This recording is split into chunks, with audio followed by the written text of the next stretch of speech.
가족이 떠났을 때 당황하지 않는 장례 완전 가이드. 목차 프롤로그. 죽음은 생각보다 갑자기 찾아옵니다. 1장 임종 직후 가장 먼저 해야 할 일. 2장 집에서 돌아가신 경우. 3장 병원에서 돌아가신 경우. 4장 사망진단서와 시체검안서란 무엇인가. 5장 장례식장 선택 방법. 6장 요즘 장례 문화가 달라진 이유. 7장 2일장 3일장 가족장의 차이. 8장 화장과 매장, 수목장의 차이. 9장 장례 비용의 구성과 절약 방법. 10장 상조회사 이용 시 알아야 할 것. 11장 실제 사례로 배우는 장. 12장 장례식장에서 가장 많이 하는 실수 7가지.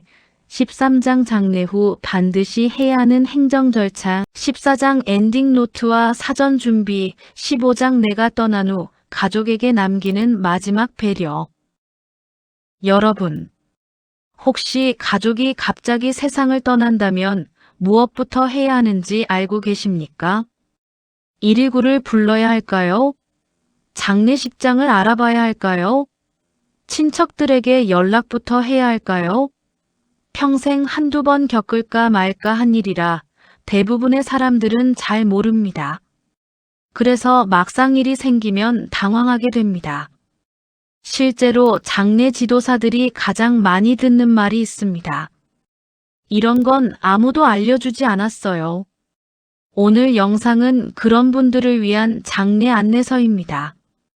언젠가 반드시 필요한 이야기이니 끝까지 함께 해주시기 바랍니다.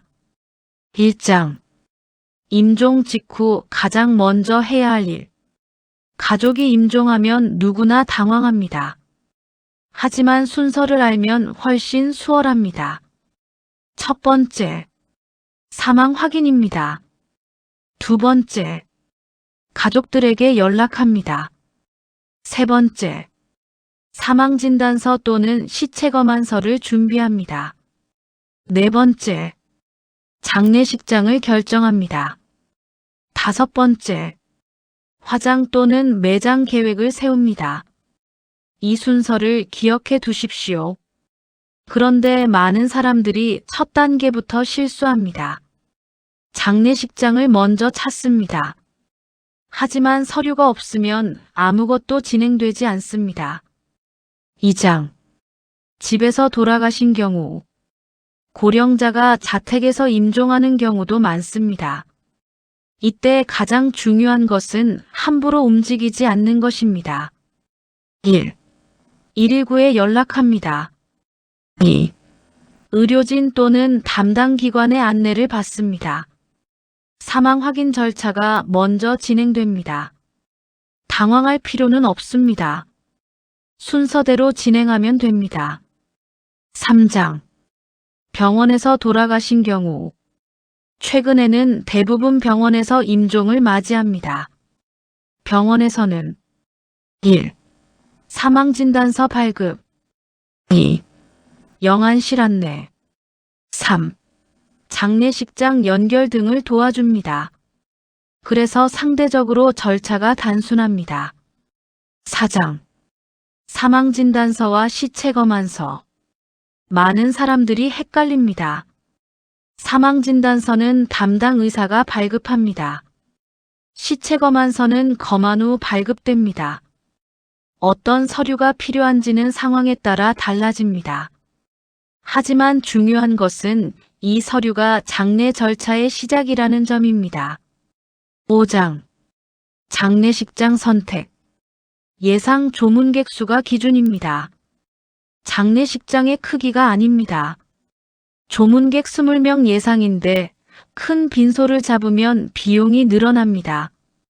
반대로 조문객이 많으면 작은 빈소는 불편합니다.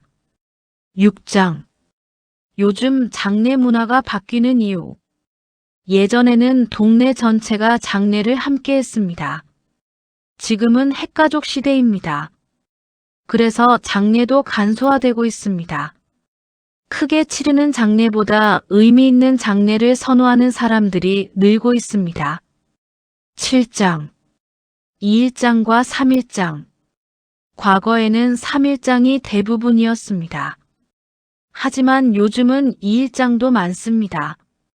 가족장도 늘고 있습니다. 무빈소 장례도 있습니다. 시대가 변하면서 장례 방식도 다양해졌습니다. 8장, 화장, 매장, 수목장. 매장은 전통적인 방식입니다. 화장은 현재 가장 일반적입니다. 수목장은 자연 속에서 안식을 얻는 방식입니다. 각각 장단점이 있습니다. 중요한 것은 고인의 뜻입니다. 9장. 장례 비용. 장례 비용은 생각보다 복잡합니다. 빈소 사용료, 안치료, 음식비, 운구비, 화장비, 장례용품 등이 포함됩니다. 특히 음식비가 의외로 큰 비중을 차지합니다. 10장. 상조회사. 상조회사는 도움이 될 수도 있습니다. 하지만 만능은 아닙니다. 가입보다 중요한 것은 계약 내용을 이해하는 것입니다. 11장. 실제 사례. 실제 사례를 살펴보겠습니다. 사례 1. 절차를 몰라서. 새벽 3시에 어머니가 돌아가신 한 가족의 이야기입니다. 가족들은 당황한 나머지 장례식장부터 찾기 시작했습니다. 하지만 실제로는 사망 확인 절차가 먼저였습니다. 119의 도움을 받아 절차를 진행한 후 장례식장을 정했습니다. 나중에 가족들은 말했습니다. 장례식장보다 먼저 해야 할 일이 있다는 것을 처음 알았다고 말입니다.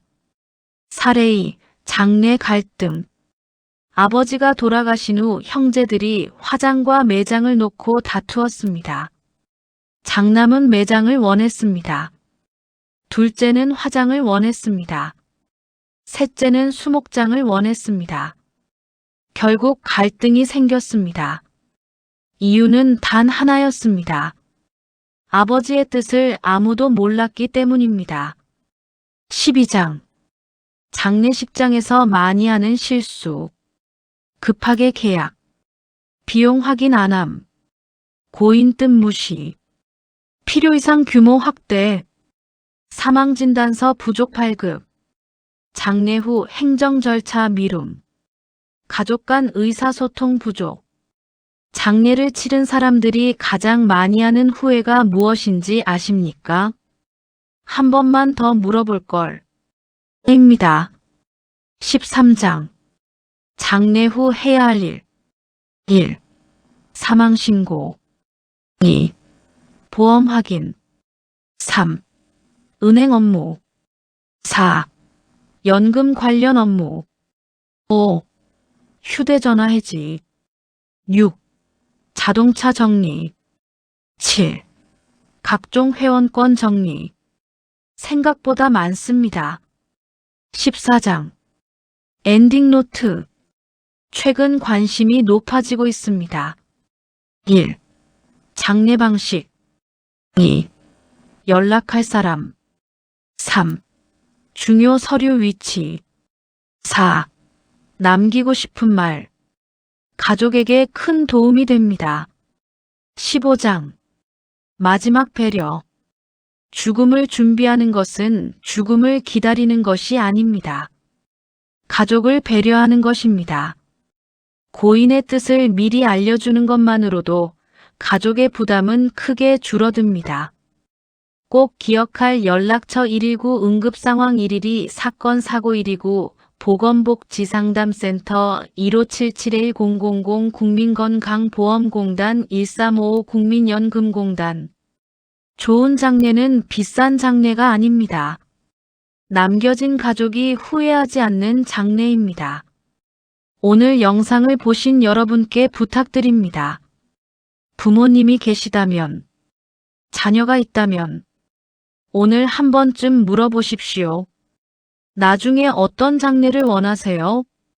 그 대화가 언젠가 가족에게 가장 큰 선물이 될 수 있습니다. 후속편으로는 빈소예절과 상속 그리고 가족들이 할 일 등의 영상을 제작할 예정입니다. 도움 되시나요? 아래 구독을 해두시면 필요하실 때 쉽게 다시 찾아보실 수 있습니다.